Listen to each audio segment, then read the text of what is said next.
And we're back. Alright, so this is the second video. So, at this point I've got Rose sword in her saya, or scabbard, and you can see I've got the habaki out a little bit. And I'm doing this for safety, just basically to keep it so that when I make my point, when I actually draw her out, and when I'm doing all this, I'm not grabbing the blade, which doesn't get my hands on the blade. Partially, I'm not cutting myself, but in addition to that, I'm also not putting my hands in my the greases and oils on my hands, and just basically my fingerprints all over the blade. Alright, so now I'm going to grab the Suka that I built.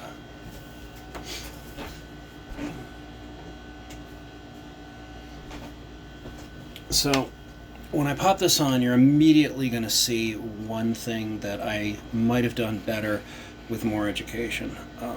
So putting this on, and we're already rattling our way down, and you can see that even though we're all the way on here, we're loose, and that means that the blade isn't gonna fit right. Well, it means the blade doesn't fit right, and that's not the worst thing in the world, although it's really not good, because that means that over the use of the blade, and that the longer it's used in a Suka that is going to rattle, a Suka that's not lined up correctly, the longer it's used like that, the more damage it's going to do to the wood, the more it's going to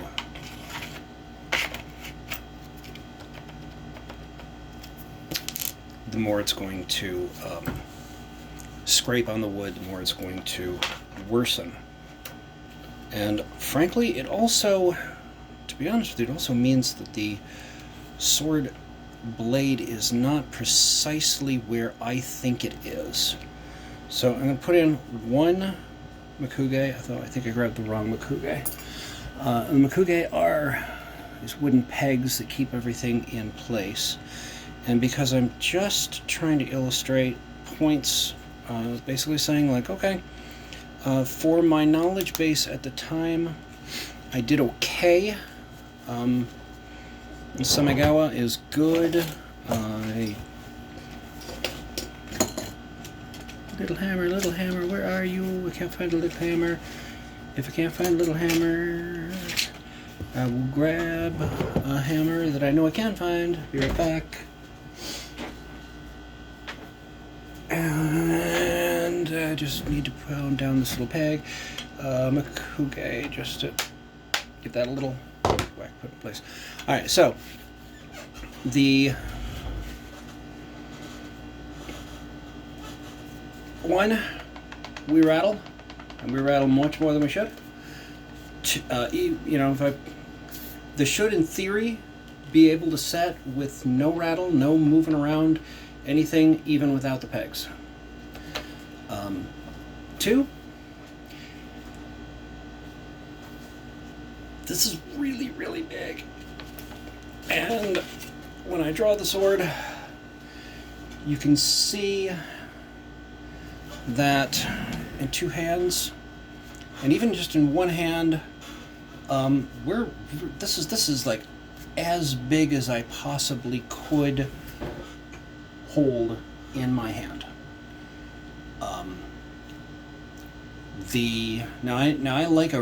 I like the length of this particular Suka. This is a really nice length for a long, heavy blade.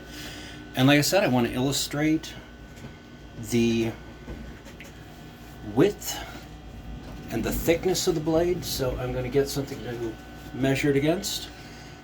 This is a 28-inch blade, so I want to show, to kind of see what I'm talking about here. So I'm going to grab Forward Facing Moon, as this is the first one that I made. And Moon is a 29-inch blade, which is why I basically made Moon into a tachi rather than a katana, because that's a lot of katana for a katana. But as a tachi, that makes a bit more sense. So, lengthwise, Moon is a little bit longer, but you can see Rose is thicker. Rose is the one in front here.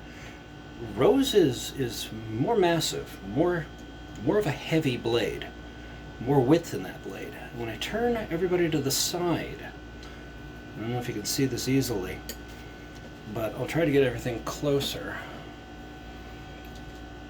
You can definitely see the length difference. The one closest to me is forward-facing Moon, which is longer.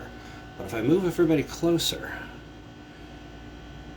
you can see that Rose is a bit thicker too, meaning a heavier blade. So a longer tsuka, a longer hilt is actually smart for a heavier blade. But if Moon fits my hand perfectly, you can see how much of an issue I have here with Rose being half again as wide. So that's a lot.